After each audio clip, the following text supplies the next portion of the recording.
We're off. I am further south now, just 10 minutes out of town than I have been ever, on this trip at least.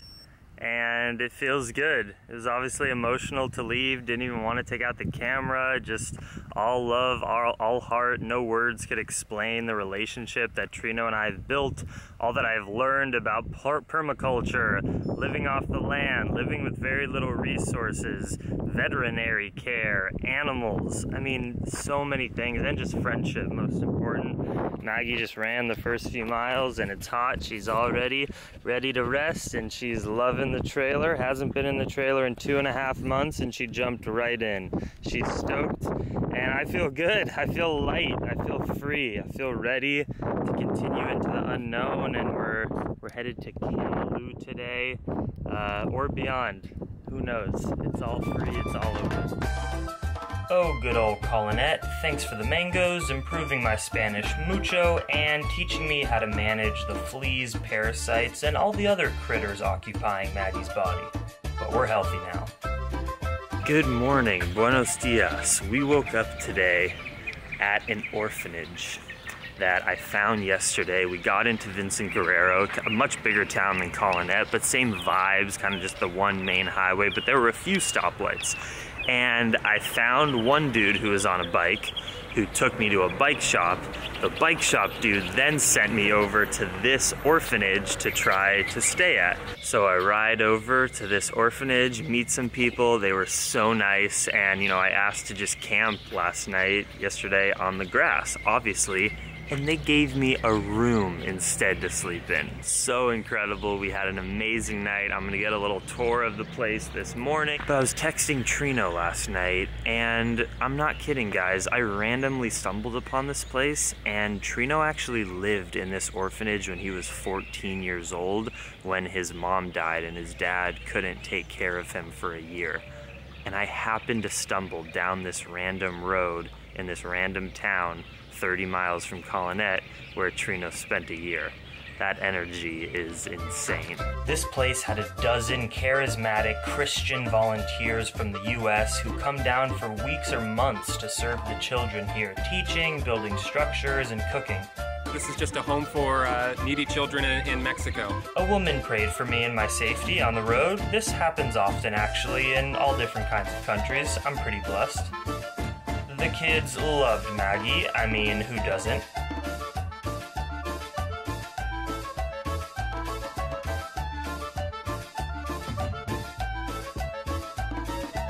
I hit the road continuing south, fueled by 20 oranges a day, and ended up in Valle Tranquilo on the beach.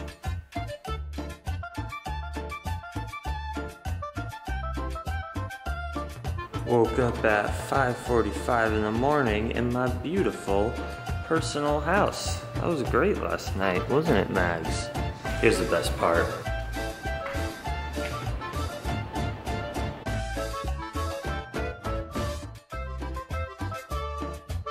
Maggie is always stoked to start the day.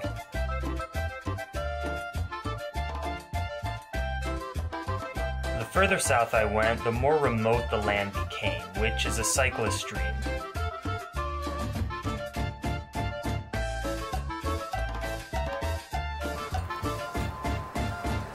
After a 45-mile day with 4,000 feet of elevation gain, I expected to be camping out in the desert. I still am camping out in the desert, but I found a family's house who also has vegan food.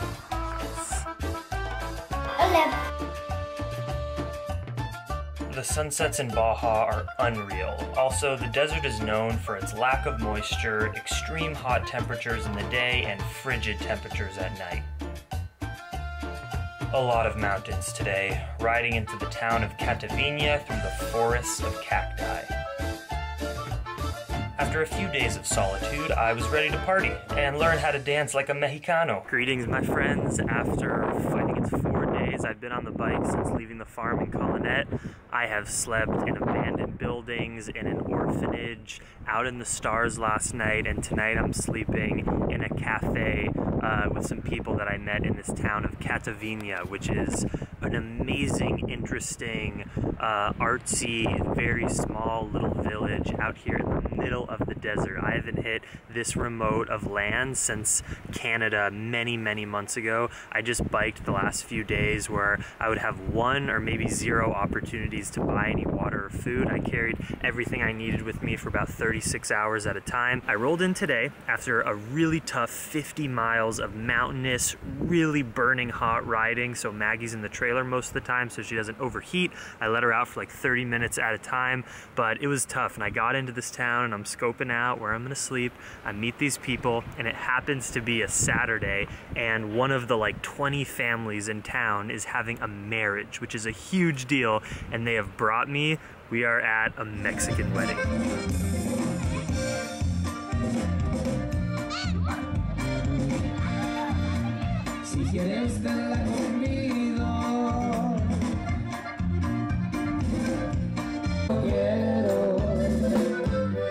The husband's parents slaughtered a full cow from their farm for the wedding, so I was left with beer and tortillas.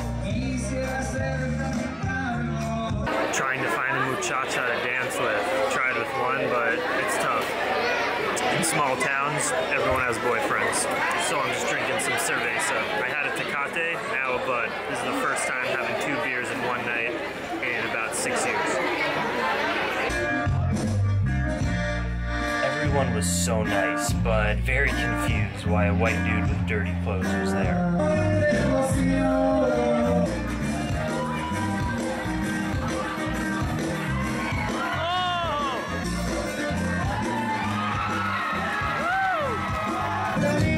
We stayed up dancing all night until 1 in the morning. I was so exhausted and decided to stay in town another day.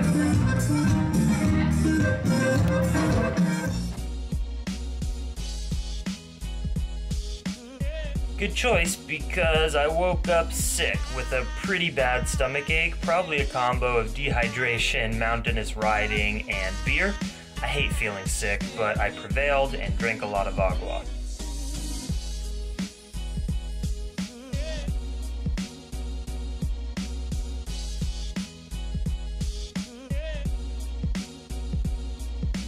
Well, last night at the wedding, I met a couple in their 70s who are from Canada. They were the only other white people at the wedding, and they've been coming here for the last 30 years. They have a spot hidden in the rocks and mountains.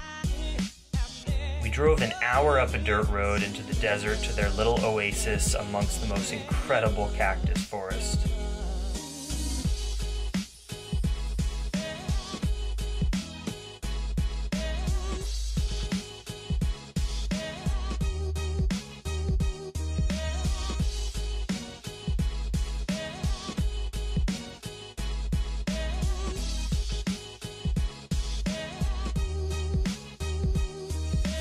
I love being a young, crazy cyclist on the move for now, but I often wonder how I can keep cultivating this kind of lifestyle as I get older. Couples like this inspire me so much and give me hope that the adventure can always continue.